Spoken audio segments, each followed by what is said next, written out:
Alam nyo si Presidente, you give him more credit than you are giving him now. He's a very ready, he's not a lawyer. He's more an economist, a finance guy, a political guy. Magaling si Presidente. Hindi nyo lang kasi binibigyan ng credit kasi hindi nagmumura.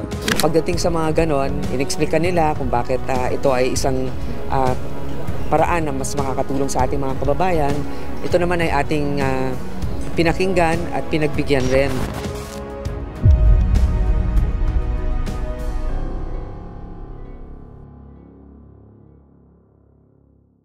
Ang nakakaantig na kwento ni Grace Poe at ang pagpuri sa katalinuhan ni Pangulong Bongbong Marcos. May mga pagkakataon sa ating kasaysayan na ang tagumpay ng isang bansa ay nakaangkla sa tamang desisyon ng mga lider nito. Ngunit paano kung ang lider na inaasahan ng marami ay hindi lang nakikita bilang maalam, kundi may kakayahang gumawa ng desisyong higit pa sa inaasahan?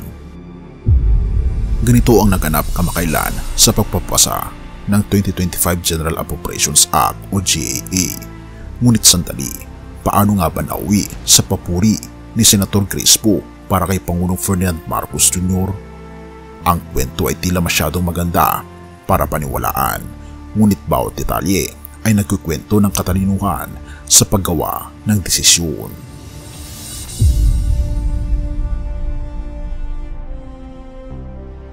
Ang Ayuda para sa Kapos ang Kita Program o AKAP ay isang cash assistance program na naglalayong tumulong sa mga nangangailangan.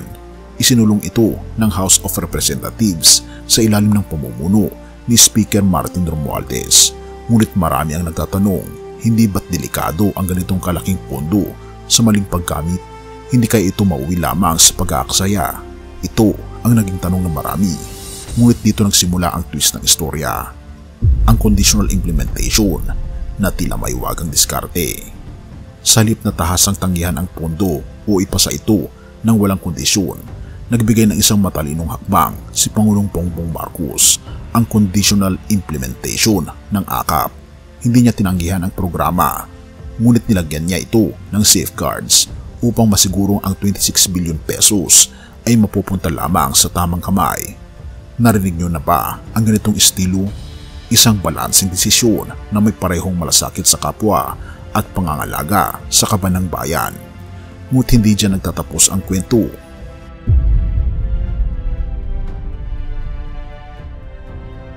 Ayon kay Senator Grace Poe, ang hakbang na ito ni Pangulong Bongbong Marcos ay hindi lamang matalino, ito ay isang right move.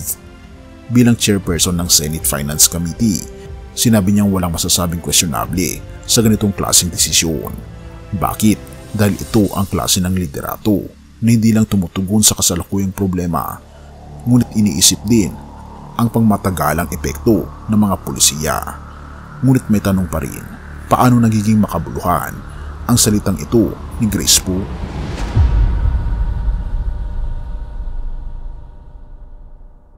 Ang ganitong klase ng papuri mula sa isang senador ay hindi madalas marinig, lalo na mula kay Grace Poe, nakilala sa kanyang matalas na pagsusuri at pagiging kritikal sa mga issue.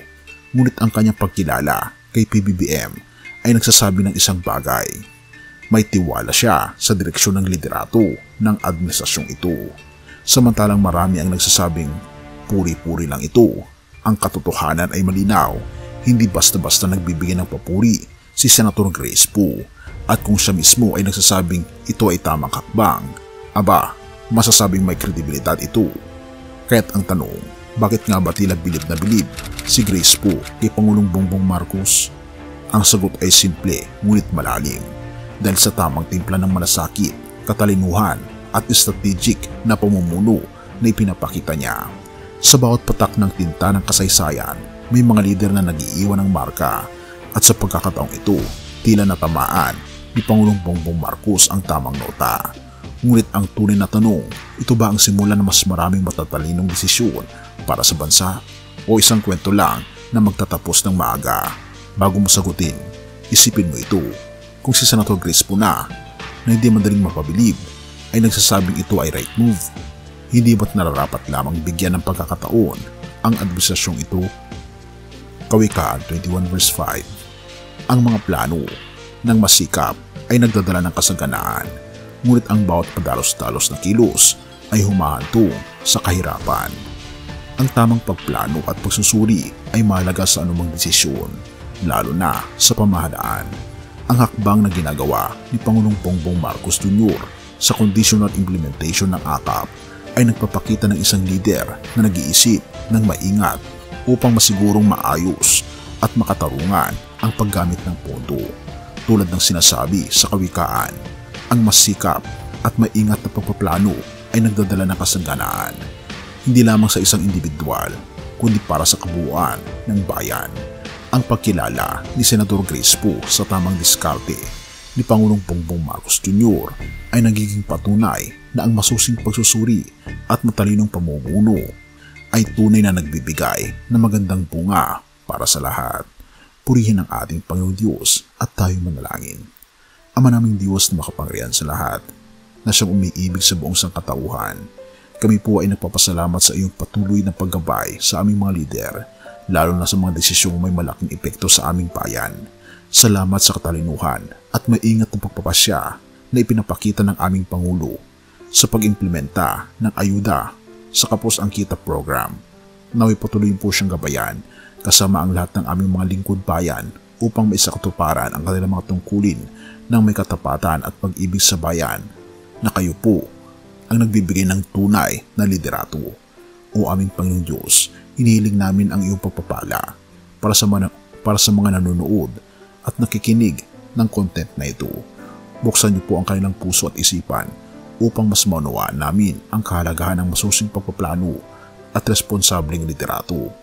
Pagpalain niyo rin po ang aming bansa ng kapayapaan, pagkakaisa at kasaganaan, at tulungan kami na ituon ang aming atensyon sa aming pong pagkikipagrelasyon sa aming Panginoon Kristo.